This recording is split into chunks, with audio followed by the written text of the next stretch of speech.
Shalom, everyone. Thank you for joining me. This is Jackie Yockey of High Adventure Ministries. And today, my very good friend, Barry Siegel, right from Jerusalem, Israel, is going to be doing an episode of his series, Roots and Reflections. Oh, it is wonderful.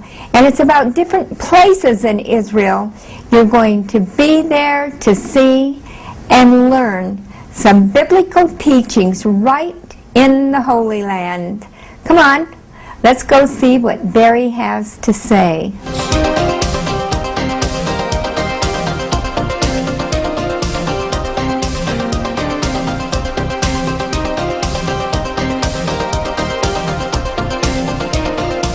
It took 8 years of Qassam rocket fire and 1,000 Israeli casualties to spark a concerted action against Hamas, Islamic fundamentalist terrorists in the Gaza Strip. The Israeli armed response was coined Operation Cast Lead. Roots and Reflections was there. The world media has been camped out on this hill on the outskirts of Sderot, filming the war in Gaza. In one direction is Sderot, where people are running into shelters to take cover from bomb attacks. In this direction, I have a son serving in the Israeli Defense Forces. It seems so surreal as we look into the Gaza Strip, we witness the plumes of smoke and the weapons of war and the reality that it brings, knowing that even as a father who has a son fighting in the Gaza Strip, one has to continually be in prayer for the survival of those inside fighting for freedom.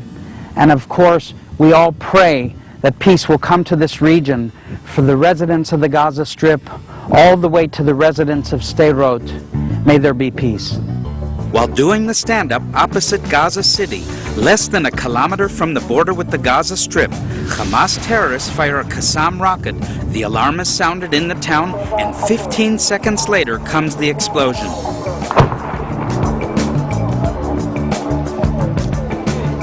Fortunately, the rocket explodes in the open field, not far from our camera position.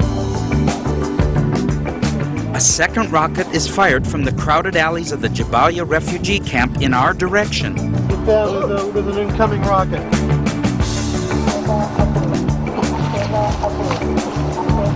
Rolling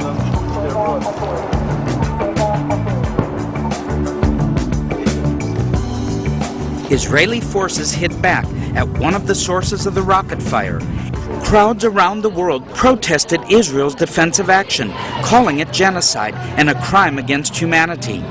Actually, Israel took every precaution to limit innocent civilian casualties. Hamas propaganda inflated these civilian figures while underreporting the number of its gunmen lost in action. The terrorists regularly fired rockets from crowded neighborhoods, sheltering behind women and children. We all have seen the event in Jabalia refugee camp when a girl, 13 years old, that her family lived close to a mosque that was transferred to be a warehouse of missiles and rockets and explosives. And when we attacked the mosque and their house destroyed and her family got injured and killed, and she was asked by a Palestinian interviewer, "What do you have to say to the whole world?"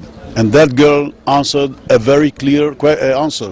And she said, "It's all due to responsibility of Hamas that destroyed our refugee camp, destroyed my family." When it comes to the ground operation, we should be careful, we should be sophisticated and smart what to do and how. We know very well the Hamas fighters, our terrorists are waiting on the ground, so we'll have to consider what and how to do in order to avoid casualties on our side. And also I would emphasize that we would like to avoid casualties of citizens on the Palestinian side, something that we have been very careful since the very beginning of the operation. This is Sderot, a beautiful city, but one that has suffered under the barrage of rocket attacks more than any city in Israel. The 20,000 residents of Sderot have faced death and destruction for years. During this time, Israeli governments have sought to avoid a military confrontation, but Hamas gunmen just kept pouring rocket fire into the Jewish communities, killing and injuring hundreds.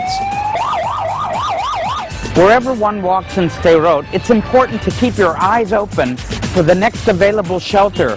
Because of incoming rockets and mortars, you have 15 seconds to get to the nearest shelter, many of which have been donated by Christians from around the world. Sderot is just about 1 mile away from the border with Gaza. It has suffered rocket attacks since the year 2001 by the hundreds, but yet life has to go on. Eating, shopping, going to school, going to work. This is all part of life until the next rocket siren is sounded. The girl is traumatized. She's 9 years old. My daughter was 3 when the Qassam attack started. She actually saw one of her kindergarten friends who'd been killed. She saw her shattered body on the floor. I don't know what to do for her. Her school says it's not because of the Qassams, but she's traumatized. She doesn't want to go to school anymore. Sderot's police station is the collection point for the thousands of Qassam and Grad rockets fired at the Sderot area from the Gaza Strip. Gradually they've become larger, both the numbers of rockets that have fallen, as well as the distances that they've been fired at. This is a Qassam rocket, a 60mm Qassam rocket, one of the smaller of the Qassam rockets. The range of this rocket is just over up to 4 kilometers. So we're talking about all the different small towns in the area as well as Sderot. So even the smallest of rockets, a 60mm rocket, can land and has caused and has killed innocent civilians. This is one of the larger rockets. It in fact has a double motor. So we can see that gradually the different terrorist organizations are trying to improve both the distance as well as the warhead. If we look at the rocket itself, which has already, if you take into consideration the height of it, that most of it has already been blown out. What is left is approximately maybe 50%. So take into consideration the type of rocket this is, the type of damage it can cause within the radius of approximately 50 meters. Where people are standing, people will be seriously injured.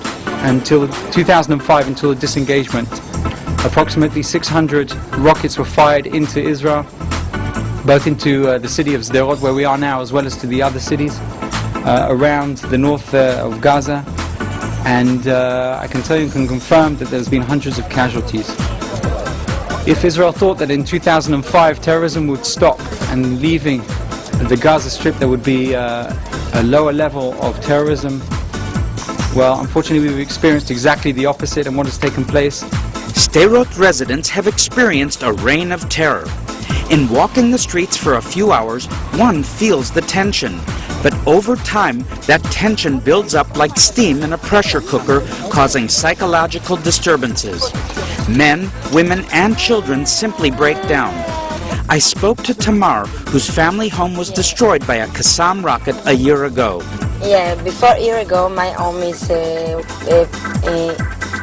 Qassam phone in my house, a rocket, and we don't have a shelter to go there, so we go to the hall, we stand there, and all my house is ruined. During the 8-month home rebuilding, Tamar's family was visited by Defense Minister Ehud Barak and U.S. presidential candidate at the time, Senator Barack Obama. This is a picture of doing the shiputzim, the remodeling here. Yeah, in my house. This is my father, and Ehud Barak, and Obama.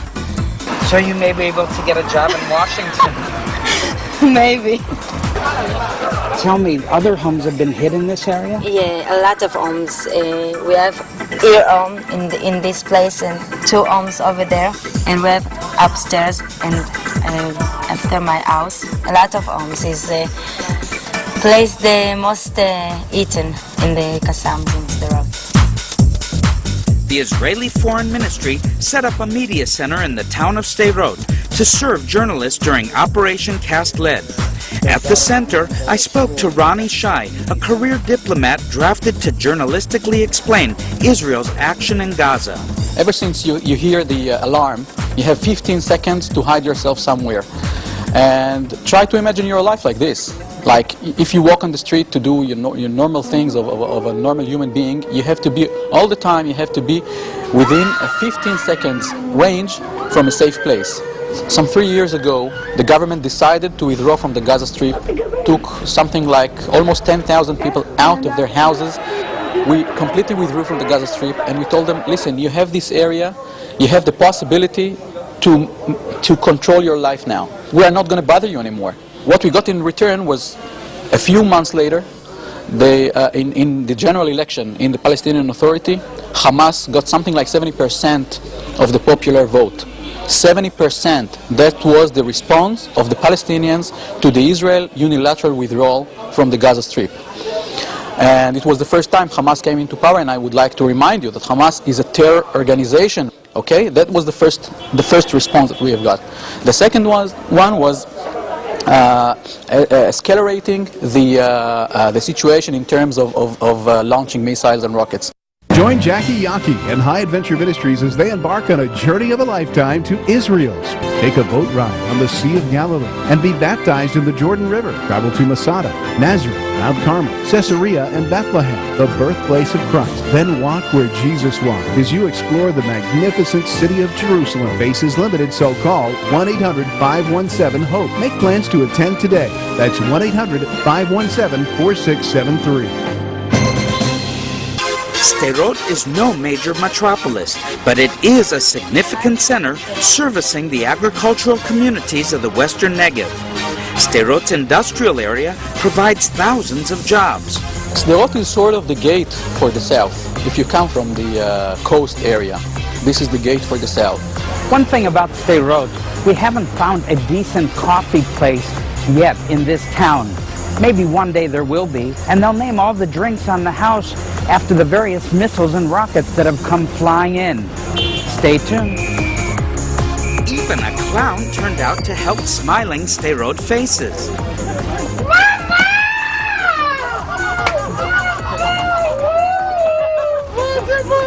Mom, what are you doing here? Don't you know there's a war going on?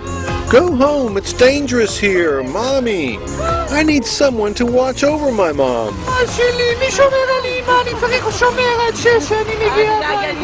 8 years of rocket fire on Sderot has brought death, injury, destruction, and trauma. Aliza is one of the many victims. Aliza, where did the rocket hit? Here, it brought down the whole ceiling. All the cabinets collapsed on the marble floor. Everything was shattered and fell on the refrigerator and dishwasher. Everything.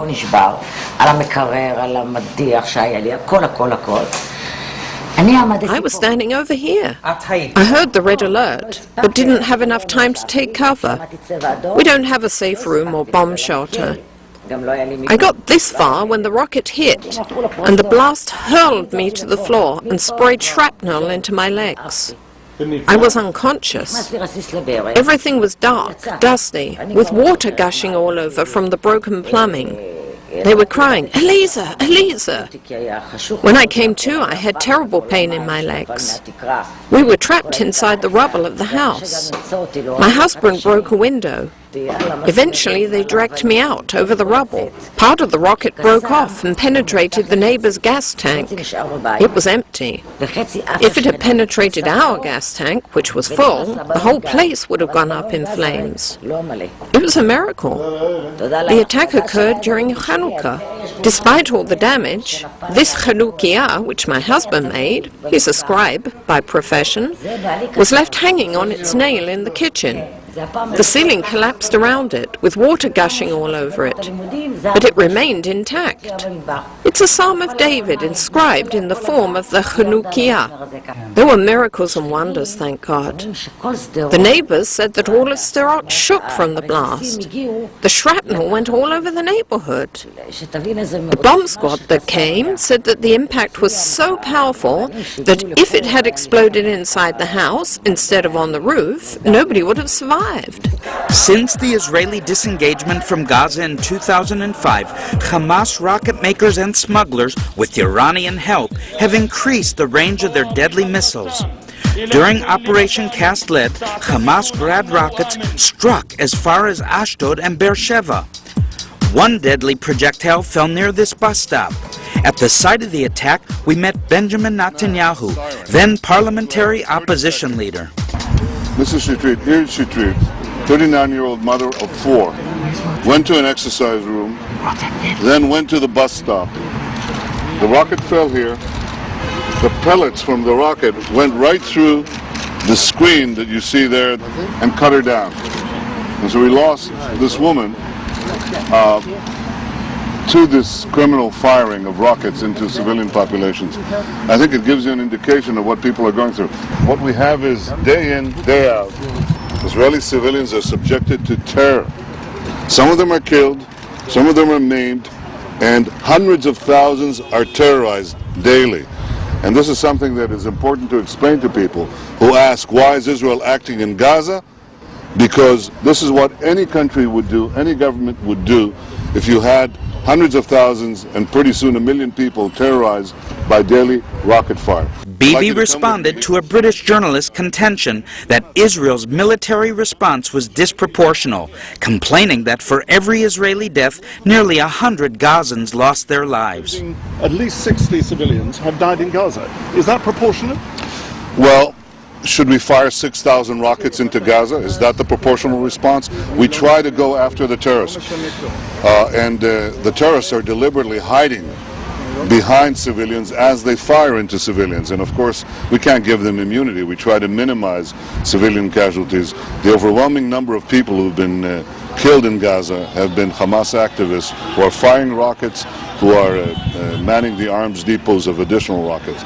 I don't suggest that the number of casualties be the determinant of what is proportionate and who's in the right, because on that basis, Britain was in the wrong and Germany was in the right. The number of German casualties in World War II far exceeded the number of British casualties. But Britain was in the right in responding to the air attacks on London and Birmingham and other cities in Britain, and Israel's in the right in responding to the attacks at Ashkelon. Almog found some ball-bearing shrapnel pieces packed into Hamas Qassams. These are designed to maximize civilian casualties. School was cancelled because of the rocket attacks. I found these pieces of shrapnel from the Qassam. Many of the Qassam rocket casualties over the years were transferred to the Barzilai Hospital in Ashkelon. It serves a population of 500,000 people from Ashkelon to Sderot. Because of constant rocket attacks during Operation Cast Lead, the hospital declared a state of emergency, evacuating 80% of its regular patients. Instead, Barzilai was turned into the frontline trauma center for injured civilians and IDF soldiers wounded in action. We now have to deal with rocket attacks on the hospital itself. We have to make sure that we are functioning in sheltered places so we can operate, we can treat the injured people in sheltered places since the rockets are hitting the hospital and the area around the hospital. Vision for Israel and the Joseph Storehouse are on the front line of helping medical emergency clinics and hospitals such as this one. While doing a Joseph Storehouse promotional stand-up in front of the Barzilai emergency room, Ashkelon came under a rocket attack. And those... Right now, we have to run in to take cover due to a rocket attack coming against Ashkelon. With sirens blaring, we seek refuge from the Grad rocket attack in the emergency room.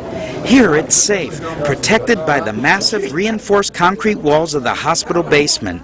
Hear the sirens and know that you have only 15 seconds to run for your life, so you don't know who to grab first, your children, your elderly, or your pets. You just have to run for life, and you look for a place to hide. And this can be up to 60, 70 times a day.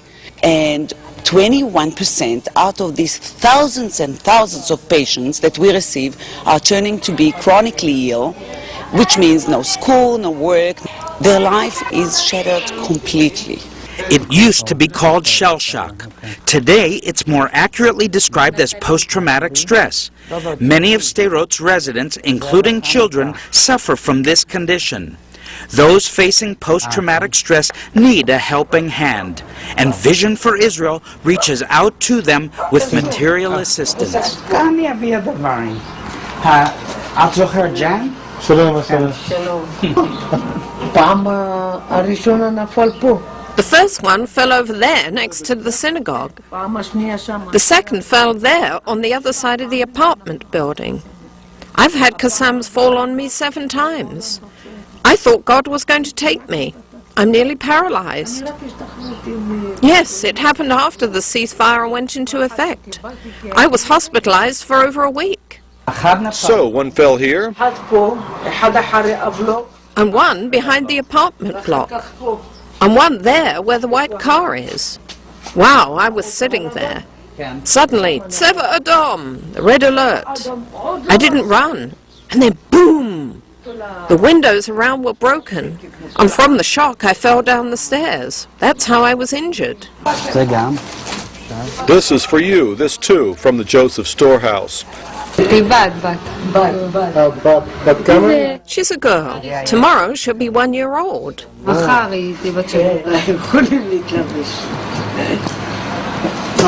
I didn't know there was a baby here too, otherwise I would have brought stuff for her.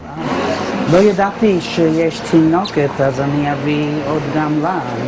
לירון, שלום. Liron, shalom. Liron, what's Tseva Adom? לירון, מה זה צבע אדום? אזעקה, צפירה.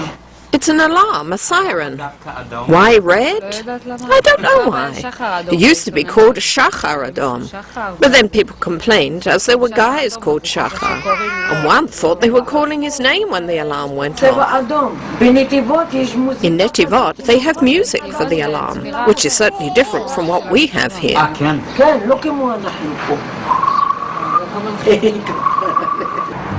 Flowers are blooming everywhere in Sderot.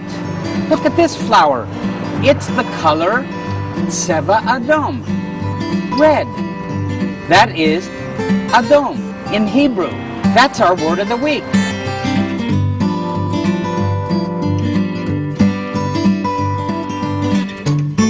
So, tell me, what does Tseva Adom mean to you? There you have it. It's a dog-eat-dog world for them in Sderot. More and more Israelis have fallen under the range of Hamas rockets. During Operation Cast Lead, communities that had never experienced attacks awoke to the nasty surprise of sirens and explosions. Officials faced the dilemma of whether or not to close schools. Here in Kiryat Malachi, a siren went off while we were at this school.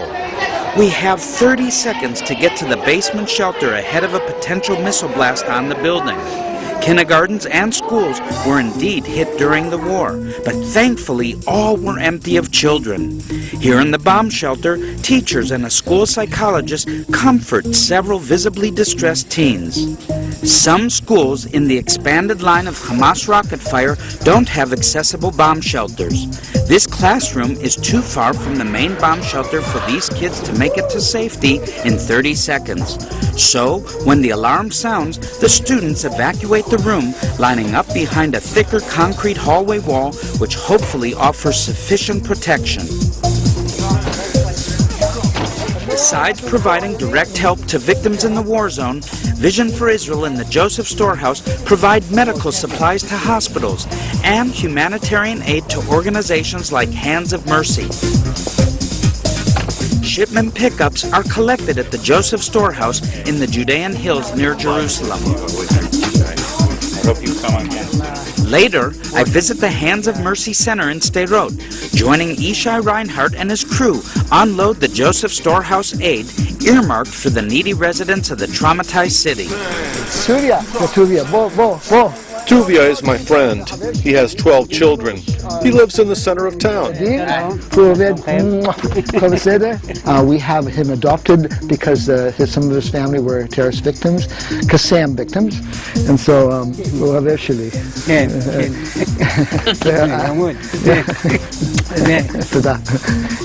so we have an adoption sponsorship program that adopts families like his that are going through the struggle after the Qassam rocket attacks for a year, maybe longer. What can organizations like ours does Vision for Israel and the Joseph Storehouse do? How can we network and be of help? I'm very thankful what you're already doing with supplying so many blankets and clothing. These families are destitute for finances. They have no work because so many industries have left town, and so they can network with you, and then you help us with the clothing, with food. And so we are preparing now that you see bomb shelters being built all over the city. I can take you and you can see 50 being built at the moment. And they'll build one here for us so that when the red alert happens, we can run and take shelter. And the important thing is that God being our refuge and our strength, a very present help in time of trouble, that's why we're naming this place The Refuge. The problem is that someone who experiences a Qassam rocket attack suffers an ongoing trauma. Whenever you hear the Tzeva Adom after that, it's like a nightmare, like a horror movie played back during those 15 seconds. When I hear the phone ring or the doorbell, it makes me jump. Red alert! My 14-year-old daughter is traumatized. After every alert, she goes into shock, trembles, and she's in constant depression and doesn't sleep at night. She's traumatized. Right now we've got 10 patients from Gaza. 2 of them are children. One of the children, the mother came pregnant, and last night she had a baby in a shelter inside Barzilai, a newborn girl. And obviously she's very happy to be in a sheltered place. Perhaps you may say I'm a little naive, perhaps, but I do believe that there are so many miracles happening around this battle. As even, for example, when one time after the other, the missiles are dropping on houses, on apartment buildings, and no casualties. It happens once, it happens again. It seems as if God is keeping an eye on us. Thank you for being with us in Roots and Reflections, our program from Israel, bringing you insights to the land of the Bible, its history, natural beauty, people, food, tourism, and much more. Your donations to help produce Roots and Reflections are much appreciated. Well, thank you for joining me again today. That was wonderful.